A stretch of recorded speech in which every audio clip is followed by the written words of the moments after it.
Welcome aboard. We will be your guides during this magical journey into the movies. It's the perfect job for us because we love the movies. It's showtime. Ready when you are, CB. Action.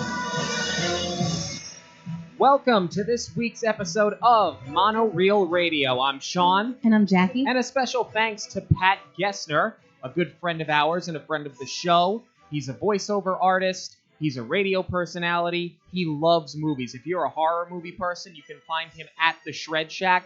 He did our intro. He did our outro. A really talented guy. Thanks, Pat. Thanks, Pat. We're back this week, back from our recent Twitter suspension. I really can't believe we're saying... At the same time, I can. That was pretty ridiculous. Yeah, Monoreel Radio, for those of you who have followed our social media, was suspended for like the first 4 days that the show existed over the most ridiculous thing. So, like, they give you the option when you're creating your profile to enter a date of birth, and they said you can enter the date that your business or your brand launched as your date of birth, and we were so excited. We're like, great, we're gonna make the date of birth the day of the first show. So August 14th, 2018. And it suspends us for being under the age of 13. I have to say, that's kind of ridiculous on Twitter's end. I don't even know how we had the option to select 2018 if it was going to put the ban on us. If you have to be at least 13, then it should have backed it up so that was the first year you could have chosen. Well, we discussed this, though, and if that were the case, anybody who was 8 years old and under would just set that as their date of birth, and everybody could get on Twitter. Right. Unbelievable. I was dumbfounded. Well, we're back up and running now. We've Yeah. been tweeting, so give us a follow. Speaking of follows, I want to thank Reddit user BlankBlix. I hope I didn't just butcher your name there. We got a comment on last week's episode. It was actually a really, really helpful comment. I had mentioned that I felt like Prince Eric was the first Disney prince to actually do anything, and I stand corrected because Prince Philip slayed a dragon, which I completely forgot. That would be Prince Philip from Sleeping Beauty, and he slays Maleficent in dragon form. So I stand corrected. However, I will stand by what I said about Eric being the first prince that we actually have a reason to care about, because I think he's got a lot more personality other than being known as just a prince and royalty and being heroic for no other reason than that he's a prince. Eric is at least working, and he goes back for the dog, and that scores a lot of points with me. So I'm going to stand by that one. But thank you, BlankBlix, for taking the time to write in. Yes, and thank you for anybody else who has commented on the Reddit or on Twitter or Instagram or Facebook, any of them. Just thank you for the interaction. We do appreciate it. This week's episode has gotten a lot of attention because I guess people just love The Jungle Book. It's not just me who loves this movie so much. I mean, this is my favorite Disney animated movie, and I guess there are more people out there that feel this way than I had even thought. It's a classic. It's another classic. It is a classic.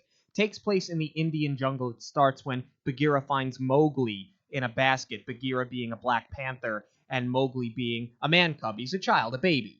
Finds him in a basket. He brings him to a den of wolves to be raised because they can't leave the child by himself in the jungle. He won't survive. Well, the wolves raise Mowgli for about 10 years, and then the elders meet at Council Rock to decide that Mowgli must leave and go back to the man village because Shere Khan, the tiger, has returned and has vowed to kill the boy because he hates man. And he wants to kill Mowgli because he doesn't want Mowgli to grow up to become a man because he fears man's gun and man's fire. Bagheera offers to take him to the man village, which Mowgli doesn't really want to do at all. On their journey, they have a run-in with Kaa, a giant snake who hypnotizes Bagheera and Mowgli. He then tries to eat Mowgli, but they're able to escape after Mowgli pushes Kaa off a tree branch, and Kaa retreats. The next morning, they meet the AM Dawn Patrol. It's a herd of elephants who march and report back on what they find, while also, quote-unquote, landscaping the jungle. They're taking down trees and high grass, and they do so in a military fashion.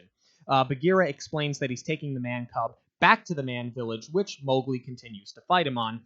Bagheera decides to leave Mowgli as he is frustrated with the boy who refuses to listen. It's at that point that Mowgli meets Baloo, a sloth bear who agrees that Mowgli should be able to stay in the jungle and decides to act as sort of like his de facto guardian. While learning about the bear necessities, monkeys show up and they kidnap Mowgli in a good old-fashioned Disney snatch and grab. You've seen this 100 times where it's a treasure map or it's a character where the antagonist has it and then the protagonist has it, and they just kind of trade the item back and forth. That happens here, and it's a very very funny scene. Mowgli is then brought to the ruins where he meets King Louie, an orangutan who wants to evolve. He wants to be a man. He wants to create fire. And he thinks that Mowgli can show him how to do this because he's human, and he offers to keep Mowgli in the jungle if he agrees. Now, at this point, Bagheera and Baloo, they try to infiltrate to rescue Mowgli, and Baloo dresses as an ape in drag with a hula skirt. But is soon found out. You get another really funny snatch and grab scene, which leads to the ruins being left in crumbles. Baloo, Bagheera, and Mowgli escape. That night, as Mowgli sleeps, Bagheera explains to Baloo that Shere Khan will kill Mowgli if not returned to the man village, and reluctantly, Baloo agrees that he's going to bring him there because he wants Mowgli's, he wants the best intentions for the boy. He wants to keep him alive. Baloo tells Mowgli that he has to go back to the man village. Mowgli, feeling betrayed, runs away. We're then introduced to Shere Khan as he stalks a deer. As he's about to pounce on his prey, the Dawn Patrol comes by, scaring the deer off. Bagheera stops the patrol to explain that Mowgli has run away, which Khan overhears. The patrol eventually agrees to help find Mowgli to save him from Shere Khan.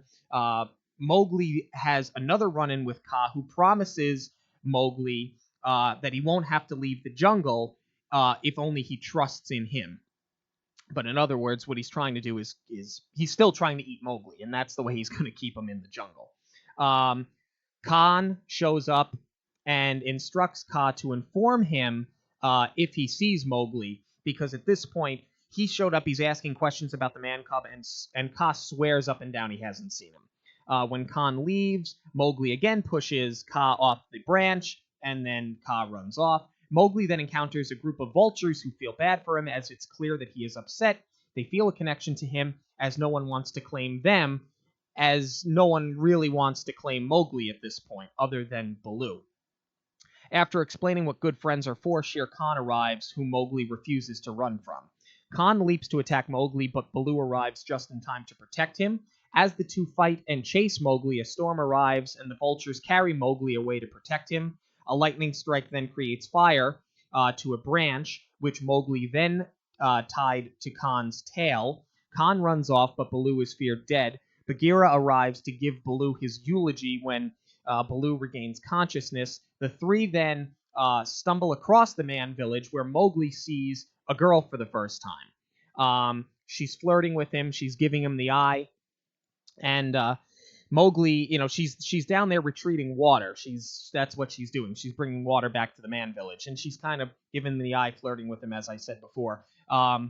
He's kind of stuck in between, looking at her and looking back at Bagheera and Baloo.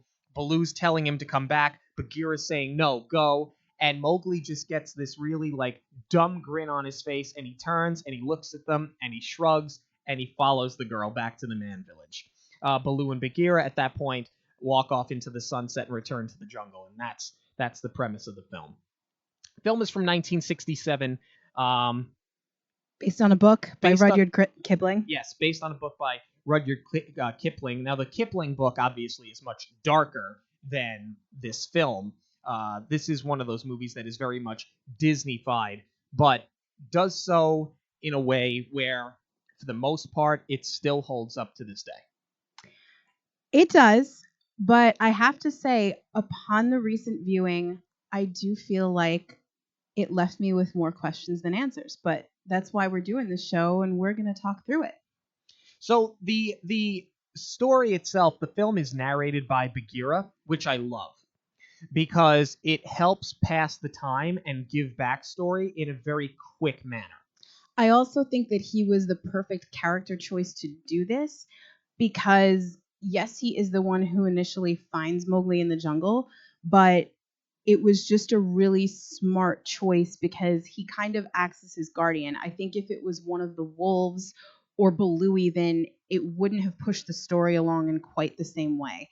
Um, Bagheera is kind of in Mowgli's corner in a different way, and he's got this task to carry out to get him to the man village. So I think that's just the perfect role for the narrator to have that kind of a role in Mowgli's life and Mowgli's journey. Right. But there's some nice snappy dialogue throughout the entire film. The interaction with the characters and the relationship amongst the characters, in my opinion, is very believable. It comes off very natural. That's actually one of the things that I sort of question. Not so much the relationships and the friendships that are built, but as far as this plays into the story, I feel like all of the characters are in close enough proximity where they know each other. Like everybody seems to know Bagheera as he's walking through as he's taking Mowgli on his journey, but I feel like they don't all know Mowgli. Now, granted, Mowgli has been growing up in a wolf den, so maybe he's been kind of hidden and protected, but when everybody finds out there's a man cub in the jungle, it's like news and a surprise to them. And I feel like if you know Bagheera, you have to know about Mowgli too. So that was one thing that upon this most recent viewing kind of fell apart for me a little bit. Yeah, but keep something in mind. The reason why some of them were so surprised to hear that there's a man cub, like the pachyderms, the AM Dawn Patrol, they were like, "There's no man club in my patrol," and they seemed so surprised. That was basically because the wolves raised him sort of in seclusion. I mean, they were protecting him. Otherwise, Right. he couldn't have lived on his own. I sort of was given the idea that he was, like I said, he was sort of hidden from everybody.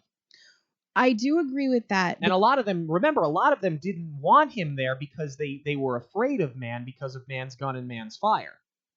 Right, but I guess I thought that was more about Shere Khan than anything else. I guess that I thought that everybody kind of knew Mowgli was there and just hidden. But apparently they really didn't know altogether that he's been living here for 10 years. They did say 10 in the beginning. Bagheera narrates 10 times the rains have come and gone, and Mowgli was found as an infant. So we can kind of deduce that he's 10 years old, on or about. Right. But I mean, to me, we talked about the Little Mermaid last week, and there were a lot of instances where I said, you know what, most of this makes sense, but here's sort of a plot hole, and this makes sense, but here's sort of a plot hole. Walking away from this, I'm biased towards this the way you're biased towards Little Mermaid. I don't walk away from this feeling the same way, where there's many plot holes at all. I think we're flipping the script this week because I found a lot of holes with it. And I do love this movie. I didn't, we said last week, Little Mermaid is my absolute favorite Disney movie. But that's not to say that I didn't watch this. And I don't think it has anything to do with that, obviously I was a little girl and I was more identifying with the princesses. And I think that the Jungle Book, boys tend to gravitate towards this more.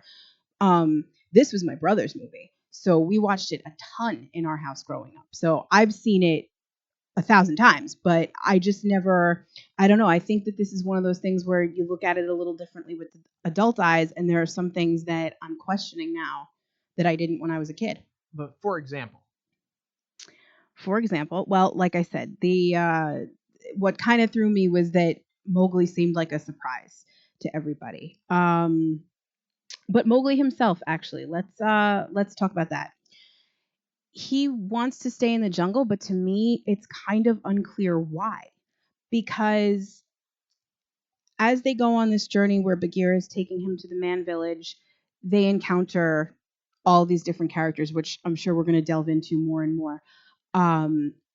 But he tries to be like almost every character that they meet. For example, when he meets up with the AM Dawn Patrol, he wants to be like Colonel Hathie's son, and he wants to join the ranks. So he starts marching in line with the elephants. When he meets Baloo, he wants to be just like him, and he starts dancing like him.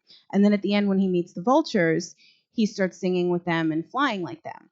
So to me, I was kind of like, if he, you know, he wants to stay in the jungle, but there's nothing really specific. There's no real specific reason that he wants to stay, because there's no group of animals that he's staying with. He's not staying with the wolves. I think if he was going to stay with anybody, it would probably be Baloo, and I'm sure we're going to talk about their relationship a little bit more. But I feel like he's just so easily led from group to group, but there's not a reason to want to be like any one of them. Well, I think the reason why he wants to be like any one of them is because he's going to do anything he can to stay in the jungle. If that means he has to be an elephant, he's going to be an elephant. If that means he has to be a sloth bear, he's going to be a sloth bear. I mean, he was raised by the wolves. He was happy to be a wolf. It wasn't his decision that he was going to leave. He would have lived his entire life that way. I mean, think about it. If you were the age of 10 and you were being told by your parents, hey, mommy got a new job and we're going to move away. You're going to move out of the house you grew up in. You're going to move away from your friends. You're going to move away from your school. A lot of kids are heartbroken about that. It's a good point. I'll give you that one.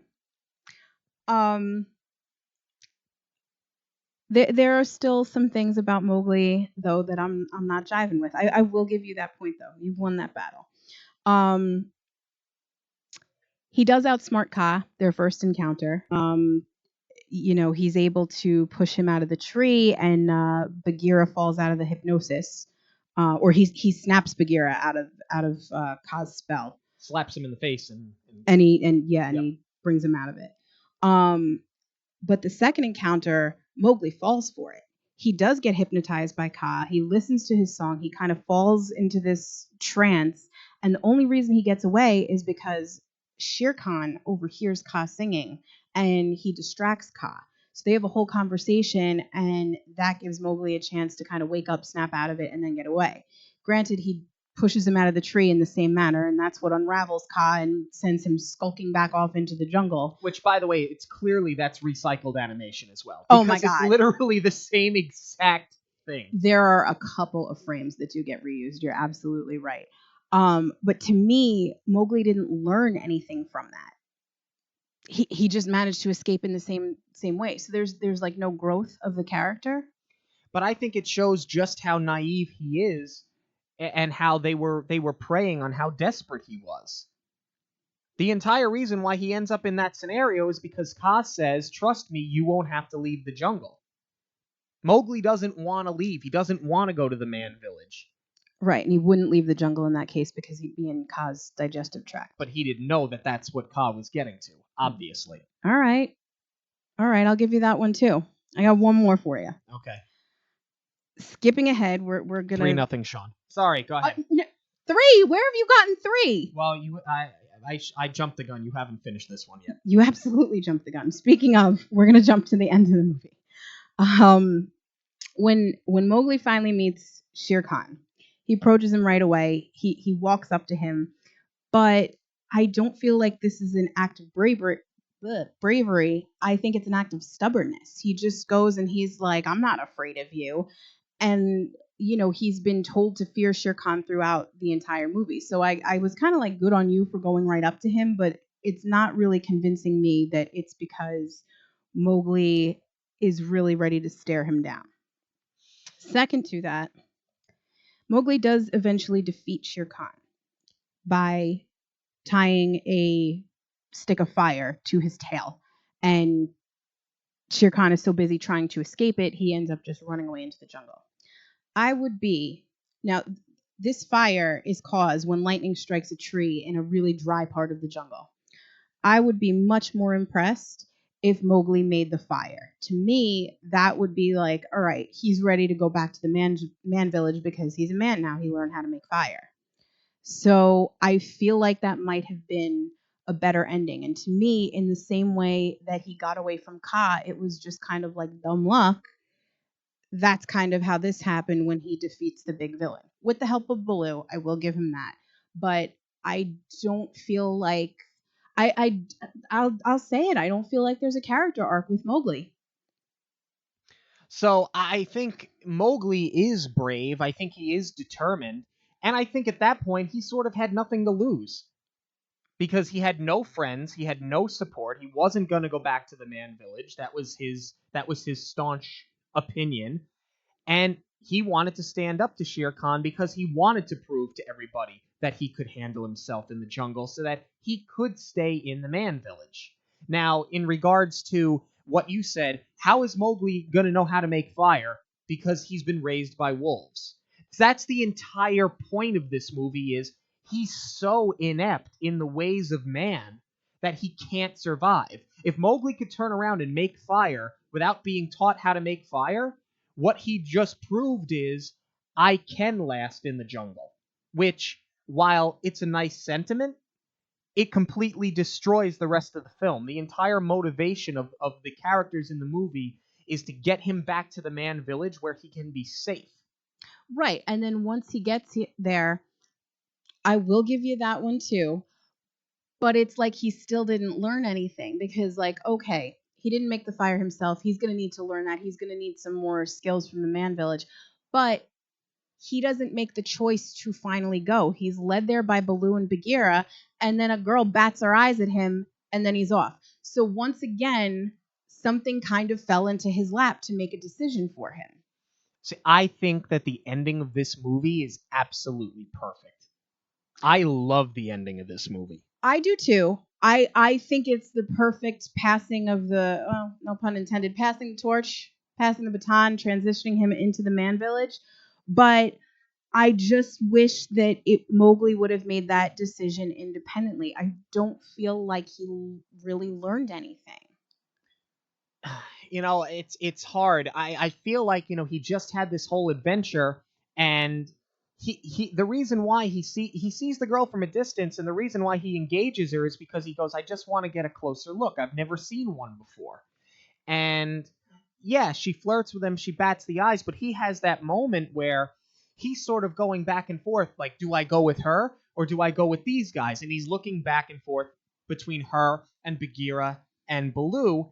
And from the male perspective, we've all had a friend that was one of the guys, and you played baseball with him, and you played Nintendo with him, and you guys were always going to hang out together, and you always had the first guy to get a girlfriend, and you never saw him again.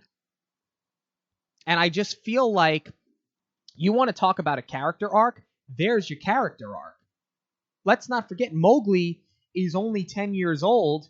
This is when, if you really think about, if you're really going to dissect it and think about the human mind and human development and what transitions you go through starting at 10, 12, 13 years old and how that molds you into adolescence, Mowgli is primed for that sort of change.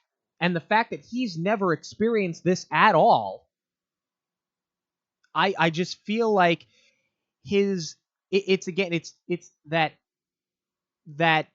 being, how do I put this? It's being naive, but it's being exposed. He's exposed.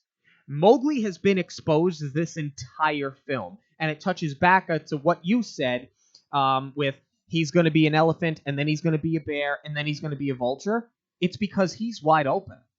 I think this is just another opportunity where he was wide open and he was led to go do something. But I think this was a decision that he did make.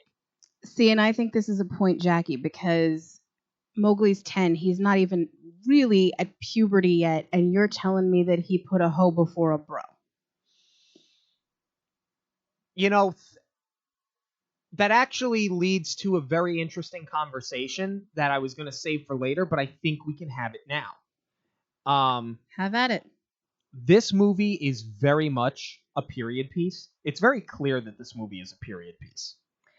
The book was written in the late 1800s, and even watching the film as a child, I never looked at that. Like, I saw this movie for the first time in 1990. And even as a kid in 1990, watching this movie for the first time, I never thought that the movie took place in 1990. No. And I didn't think the movie took place in 1967. No. I always knew this movie took place, quote unquote, a long time ago. Right. And book aside, this, even just the context that Disney put it in, it's still, so I think I kind of see where you're going with this, and I get it, because yes, they're 10, but they did things earlier back then. Exactly. So And they because all had it's their true, she is roles. singing about a husband. And In these, in these cultures where everybody sort of has a defined role, and a lot of people feel like maybe this movie doesn't translate well to modern times, and we'll talk about the live action remake next week, and how maybe there were alterations made so that it could cater to today's audience. But you have 1967 filmmakers making a film that really is set at this point well over 100 years ago. You're talking 120 years ago. The roles of men and women, especially in sort of those, I don't want to say Aborigine tribes, but even certain Middle Eastern cultures today, whether we believe in it or not, whether we agree with it or not, is not what we're debating, but it's fact. There were roles that were defined separate from what your opinion of that role is. And I feel like that's sort of where you can defend a 10-year-old thinking that way. But I also think that's where you can defend this entire film for those who say that the movie is insensitive. I don't think it's insensitive if you're trying to make it sort of accurate. As accurate as you can make an animated film with talking and singing animals. I think that there is a room for defense if you're willing to see the other side. no, you're right. And just as far as making the story work, it doesn't necessarily matter what the culture is, what you believe or not. It does make it work for the story. So okay, fine. What are you up to? 4 points now? Yeah, I'm not going to take my fifth because there was no question that led to that. I just went on a tangent that I think proved the point. There was no fifth. I'll give you that one. You debunked everything that I had. I still, here's the thing. I still personally don't know if I find Mowgli as likable. For me, what makes this entire movie is the rest of the supporting characters.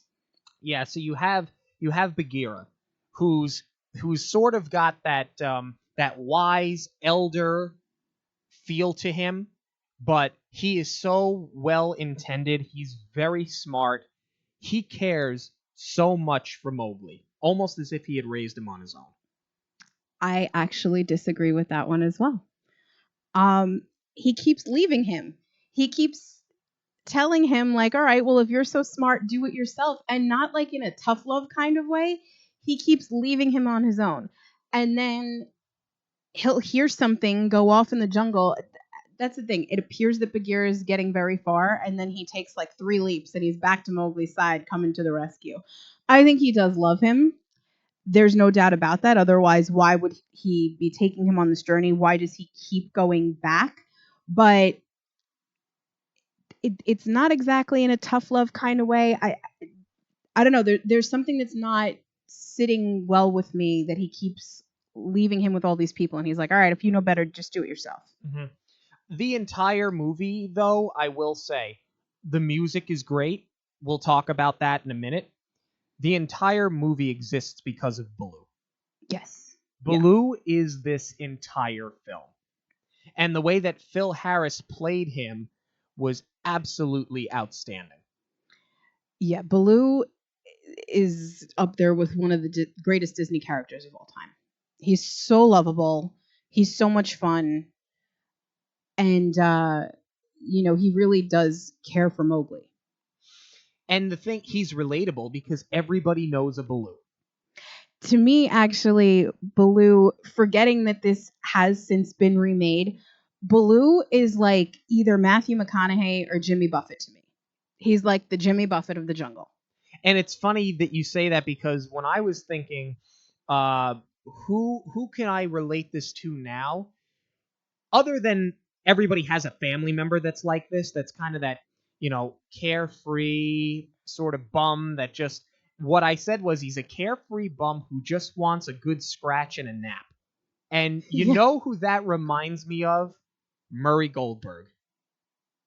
Wow.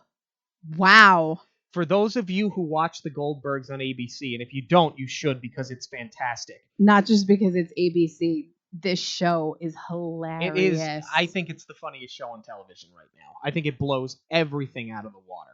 I don't think it's even close. Murray Goldberg is Baloo. Yeah.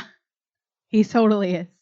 King Louis is a lot of fun, and Louis Prima was just the absolute. Wanted this so bad that he showed up at the soundstage with his entire band and basically did a performance that turned into "I Want to Be Like You." That's one of my favorite numbers in the home. I mean, there's not a lot in comparison to more recent films. There's not a lot of musical numbers, but to me, I actually like "I Want to Be Like You" more so than the Bare Necessities. I think it's a more fun number. I think the lyrics are so smart. Sherman Brothers wrote this, and to me, this is one of their best. Yes. We'll get back to that in just a second because we're gonna have a whole conversation about the music. I'm totally sure of this. I am. I'm jumping the shark a little bit. That's okay. No, that's all right. Ka's fun. I was never really scared of Ka. I was always creeped out that Ka could hypnotize you, but I don't find Ka scary so much as I find him fairly good comic relief. Voiced by Sterling Holloway, and if you can get past the fact that Winnie the Pooh is trying to eat a 10-year-old in the jungle, you're really gonna like Ka. It's so jarring for me the first time he opens his mouth because I really think that he's going to just straight up ask Mowgli for a small smackerel of honey. Because he didn't, and I don't really mean this in a negative way, but he really didn't change his inflection or delivery that much at all. And if you close your eyes, you really think that Winnie the Pooh is about to strangle a 10-year-old boy. But that is what I actually really, really like Ka because I think he's hysterical. Aside from the voicing, he's such a hypochondriac. I know. Like everything He's so is neurotic. My sinuses. That's hilarious to me, and I think it's a really smart choice that he's supposed to be creepy, and I think that's why you don't find him scary is because Shere Khan has to be the scariest. Otherwise, you can't really have two villains. Ka is bad, but he's not like a villain. Ka's a harmless villain because he really can't ever succeed in actually hypnotizing anyone. He either gets thwarted or like I don't know, one of his ailments stops him. But I just think it's funny. Shere Khan is a very interesting character because you hear more about him than you actually see of him in this movie. But from the moment he comes on screen, you know he's just pure concentrated evil. They did a really good job of creating some fear of the unknown by having all of the characters talk about him and fear him before we actually see him. When you see him for the first time, he's in that crouch position and he's slowly, methodically getting ready to attack that deer.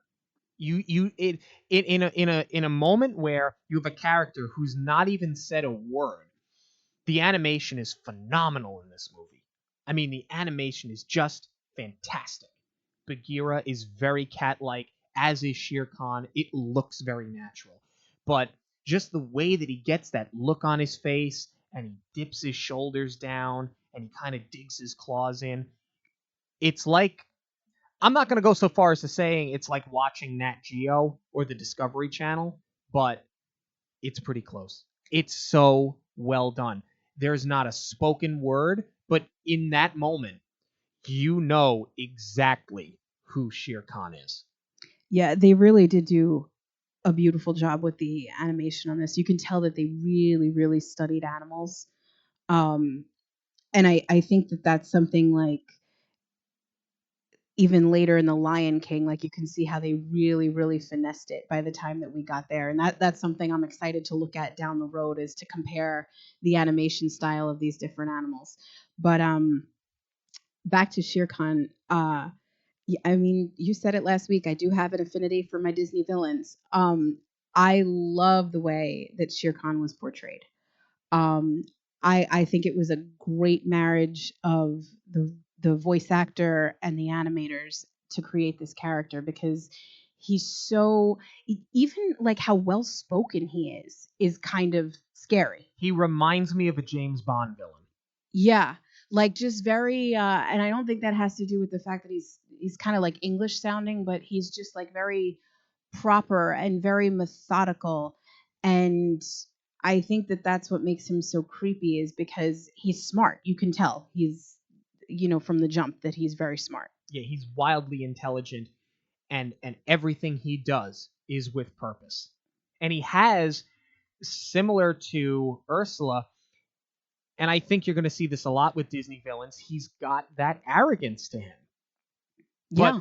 But it works for the character. Yes, absolutely. It works for the character. I want to talk a little bit about two of my favorite groups of animals in this movie. The comic relief would be the AM drill team and the vultures. For Colonel Hathie's group of elephants, So good.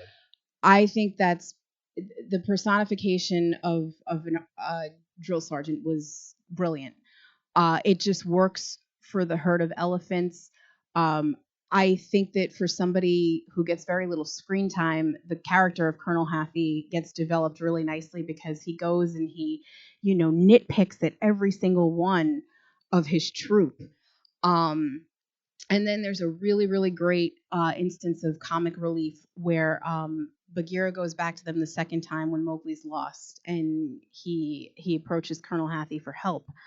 Colonel Hathie's wife, Winifred, is who ultimately convinces Colonel Hathie to help Bagheera because she said, "What if that was our son out there?"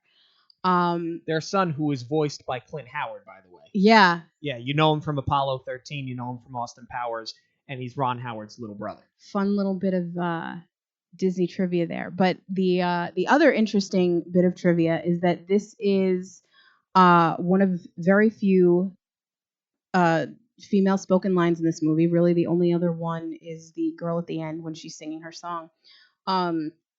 What's interesting though is that in real life, females lead the elephant herds.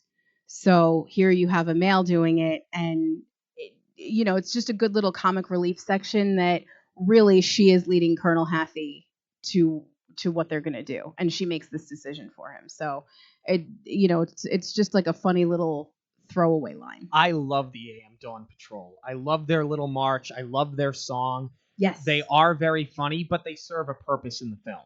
Yes. They're not just there for like a cheap laugh or a cheap gag. There was a rhino that was supposed to be in this movie, Rocky the Rhino, and he was just ridiculous. Like there was no purpose for him, and that's why they cut him.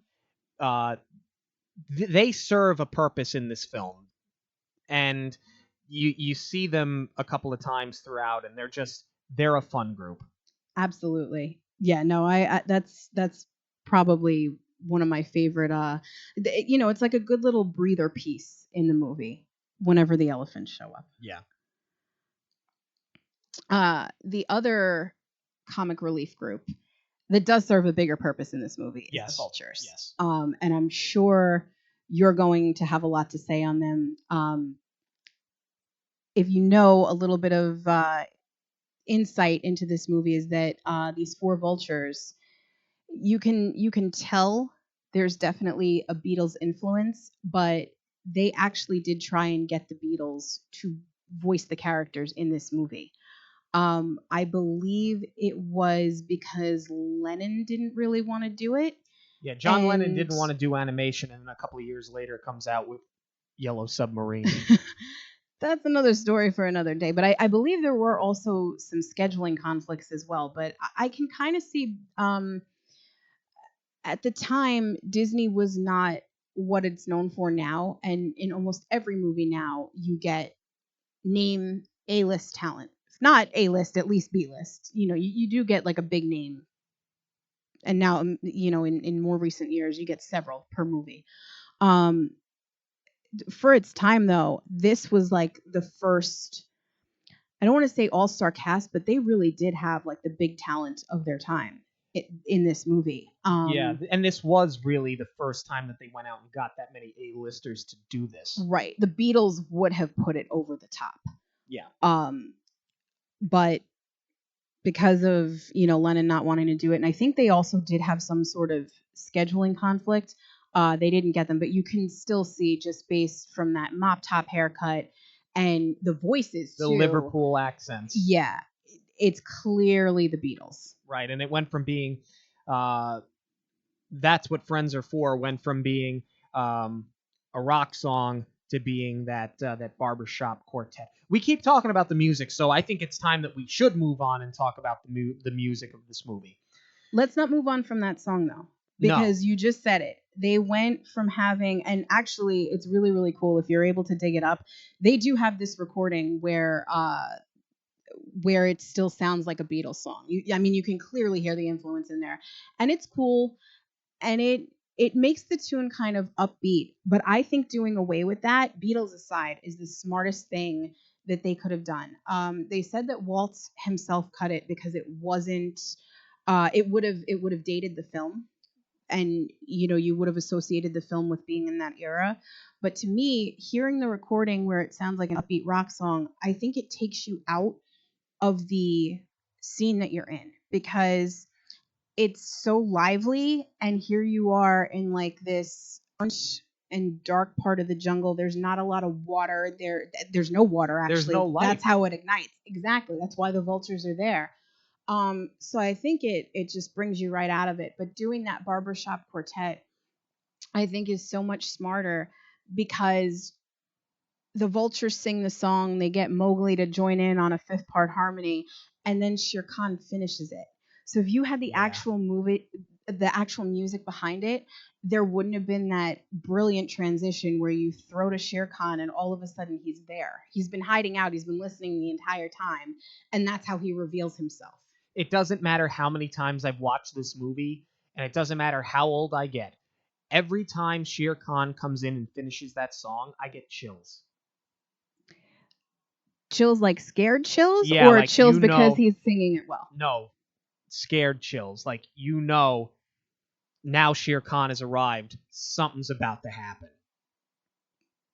And see, I just think that's really funny to me that you're like scared of this, because I almost think it's a little bit of like a comic relief to introduce him that way, because it so lends to the character. Like we were saying, like he comes off as this very like proper kind of meticulous guy, and then he just like nails the ending of the song, and it's just so funny. And to me, like I said, it adds to the character, because he's singing. He's not supposed to be singing along with you. He's dangerous. So you really don't know what he's going to do next. And I think it really lends to him being so unpredictable. And it does make you feel unsafe, though. I think there's more malice behind it than that. But maybe that's just me.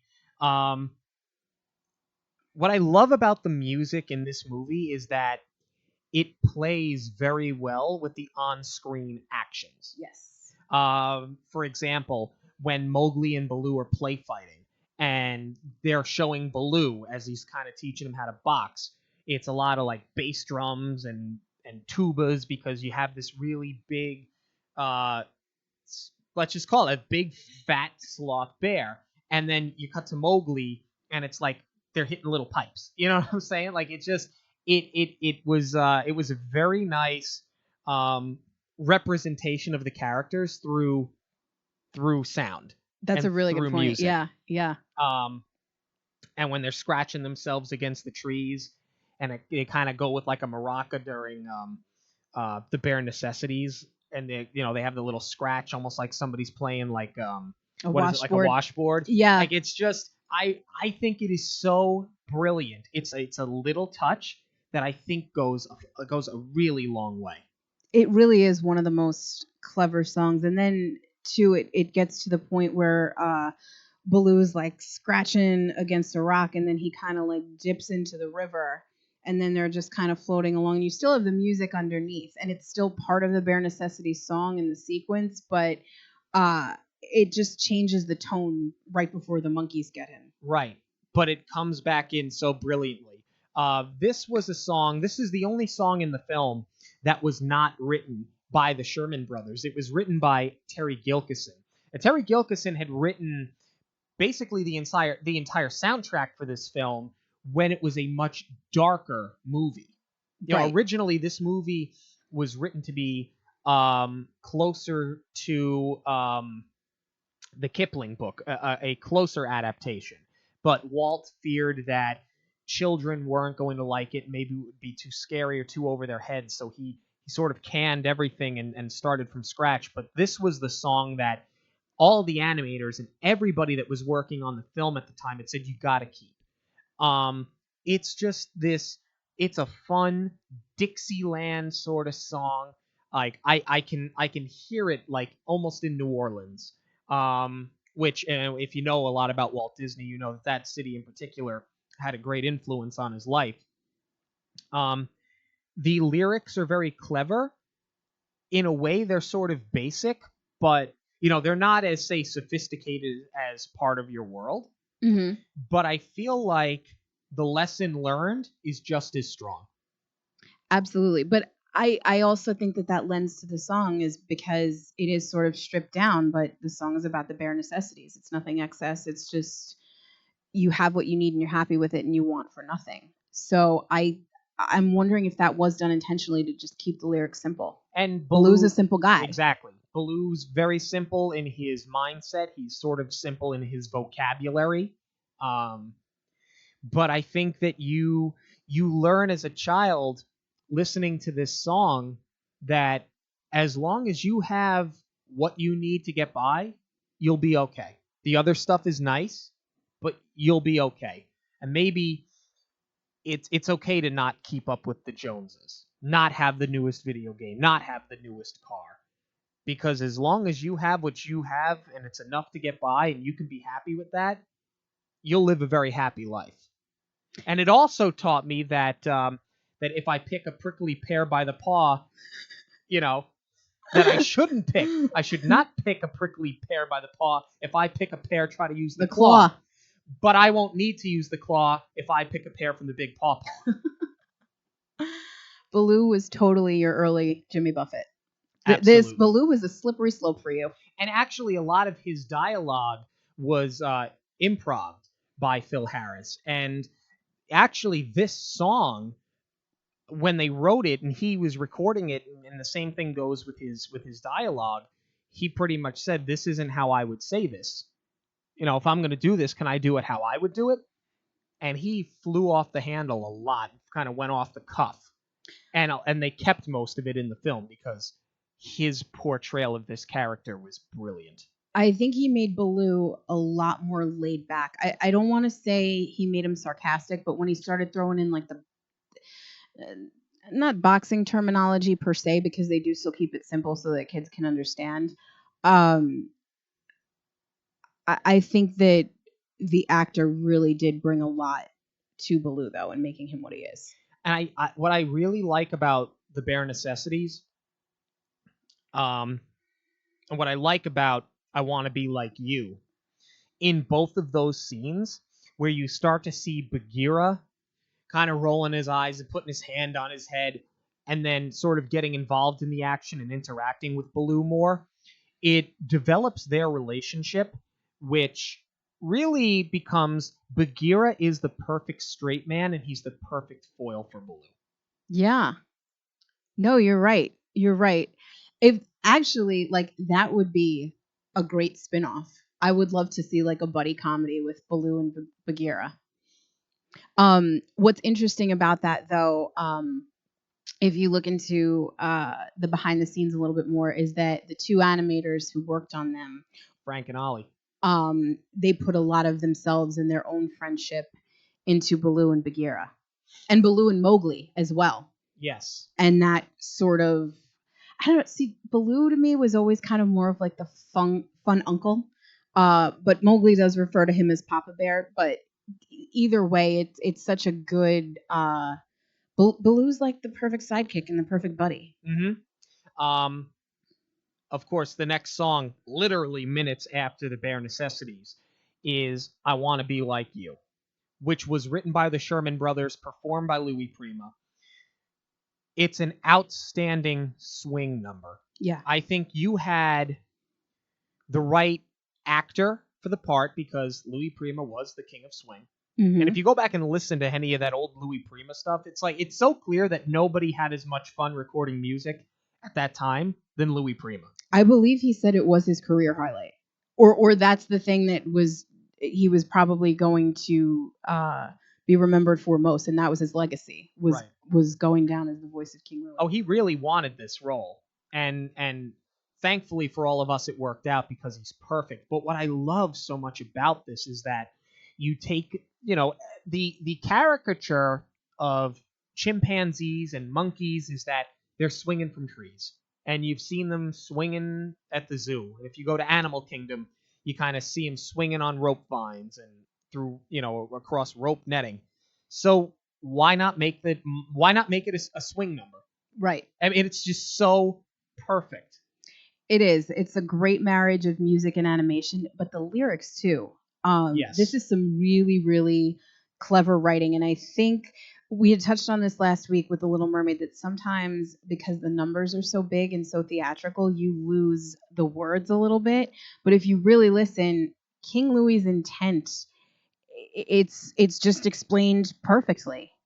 Right. Now, he wants to be man. He wants to evolve. He wants to stroll right into town, as he said, and be just like the other men. I'm tired of monkeying around. But I think there's more to it. He's obsessed with the red flower and creating man's fire. Right. And I think a lot of that, they don't come out and say it. But he doesn't want to be in the bottom of the food chain anymore. He wants to be at the top of the food chain. He wants to be where man is. And he has an obsession with fire specifically. And I think a lot of that has to do with he not only wants to be the top of the food chain amongst man, I think he wants to be at the top of the food chain and the top of the hierarchy in the jungle. But he can't do that because of Shere Khan unless he has the red flower. Which is the only thing Shere Khan is afraid of. He can control Shere Khan with fire. Very interesting. I never realized that. Good for you. The scat scene, the scat scene in this song, completely improv between Phil Harris and Louis Prima. And they took a couple of days. I think they said 2 days worth of recording, and they went back and forth at each other. And when they start that little parade of trumpets and they're walking through the ruins, that is a tribute to Louis Prima. Because he and his band used to do that during their performances. They'd walk off the stage and they'd start walking around the audience and through the aisles doing this. Yeah. I thought that was a nice little tip of the cap to Louis Prima, who clearly they thought very highly of to go out of their way to do that and give them that much creativity. I think they thought very highly of the whole cast because I feel like so many of them, like we were talking about Harris before, had so much influence on Baloo. I think this was a really good creative project for all of them, which I think was important. Not to bring it down, but I think we have to go there. I think it was really important at the time to have that creative energy amongst all the artists because this was Walt Disney's last movie. This is when Walt got sick during production of this movie. And towards the completion of it, he was able to sort of rally and go back to the studio to check on the project. And nobody really knew it was the last time they were going to see him. But, this movie came out after Walt passed away, and it was really the last piece of him that we got. Yeah. Trust in Me is the song that Kaa sings to Mowgli as he's trying to literally get him to trust in him. It's a song that as a kid I liked it enough. It certainly is not my favorite song of the movie. It's still not my favorite song of the film. I think it does serve a purpose. I think that it's sort of again, it's very I'm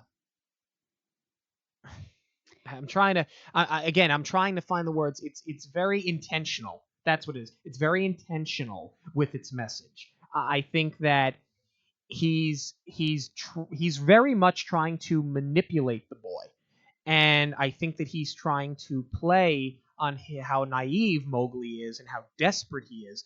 And I think that's why the song is very important for the movie and why I think it does belong. Like I said, of the three or of the four, really, when you think about that's what friends are for, it falls to the bottom of my list personally, but it doesn't make it bad. But I do think it is a necessity. Yeah, agreed. It doesn't really do anything for me, but you needed something there. I think if Ka was doing his hypnosis and there was a sound effect, it would have cheapened it. I also think that it wouldn't have played well against once they break the hypnosis and he falls out of the tree and uncoils. That's where the sound effects come in. So I think that would have been too jarring against each other. You needed to give him something. Yeah. And I think it works that there's not really a lot of music underneath it. It's just like these low tones. That I think it works culturally for where the movie is set, but it's nothing that's going to distract you too much from what he's saying. Um, yeah, it all works, but I can kind of like take it or leave it. And it's a recycled melody from Mary Poppins. It was a Yes. song that was supposed to be in Mary Poppins, not with those lyrics, of course, but the melody, and it was cut from the film, and they were able to reuse it in this film. I think that to this day, now this movie holds up. I think it does. I think that the relationships amongst the characters are phenomenal. I think the characters themselves are great. I think their songs are great. I think the storyline is easy to follow, but it doesn't come off as being boring. I still find it to be fun. And I think that the slapstick comedy is very well timed when it's needed, and it's not overdue at all. Or sorry, it's not overdone at all. Agreed. Like I said, there were some things that I noticed upon this viewing, and maybe because I knew we were going to be talking about it, maybe I was watching it, admittedly, a little bit more critically than I normally would. But I do think that part of it is I haven't watched it in a long time, and there are some things that I'm noticing now that I didn't necessarily question when I was a kid. It definitely still all works. Does it hold up? 1,000%. It's still a fun movie, and I think that uh, animation wise and character wise, this is some of Disney's finest work. And I don't say that just because it was his last film. In fact, it does, and I don't want to say too much because honestly, talking about Disney's last film does give me a lump in my throat. I don't think that we've said enough how much we love, both of us love and respect this man and everything that he's done. But it's a shame that this is where it ended because I can only imagine what else he would have brought forth. But I think if he's going to go out on anything, I mean, this is a high note for him. Yeah. This has him written all over it. I mean, this is a Walt Disney film. Yeah. This isn't a Disney movie. This is a Walt Disney film. Yeah. And I think, if you're interested in a little bit more of the behind the scenes, it's definitely worth checking out. If you have the DVD Blu-ray combo, check out the special features because it does delve into a lot of Walt's input into the story. It's interesting to see what was cut from this film and the choices that he made. I think if you're interested in animation and story and those kinds of things, this is a really great it's a great tool to kind of see a little bit of the method to his madness. And we're going to talk next week about the Favreau remake. But interesting to point out that the Favreau remake came a year or two ago. We talk about how these movies they come back around in cycles, right? So 25 years after this movie made its theatrical release. And I remember being a kid and my mother telling me when we were going to go see this, and she showed me, used to, for those kids that are listening, you used to have to go into your newspaper to get your movie times. There was a whole section that had the movie times, and they used to have movie posters or screen grabs from the film. And I remember I was getting ready to go to bed one night, and she came into my room as she was tucking me in, and she had the newspaper, and she pointed at it. She goes, "We're going to go see this movie tomorrow." And I didn't know anything about the movie, except she pointed at the picture of Baloo and Mowgli, and I just had this like dumb grin on my face because visually it was enticing for a kid. Mhm. And you knew you're going to see, it's called The Jungle Book. You know it's going to be that adventure movie.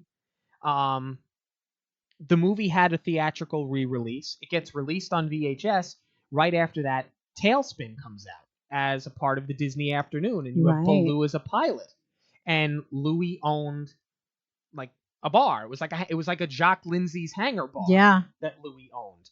So that comes out around the time that this movie starts to make a resurgence. Fast forward another 25 years. Now we have the live action remake. This is another film that's cycled through, and I think Yeah. you're going to continue to see this. I don't think this will ever stop. Spin it. Yeah, exactly. But we have also some interesting news and rumors from the week. Okay. So interestingly enough, since last week's episode was Little Mermaid, Disney announced that they are going to premiere Under the Seas, a Descendants story. So it's going to be a new live-action short-form special premiering on Friday, September 28th. It is going to star Dove Cameron and China Anne McClain, who are reprising their roles as Mal and Uma, for those of you Descendants fans. Then we have Christy Carlson Romano and Patton Oswalt have been announced to join the cast of the Disney Channel original movie Kim Possible. They're doing a live action Kim Possible. And this is more on a personal note, but it's news that makes me happy nonetheless. Club Mickey Mouse, which launched on Disney Digital Network last September, is adding former Mouseketeer and NSYNCer JC Chasez as a mentor in the upcoming Back to School special.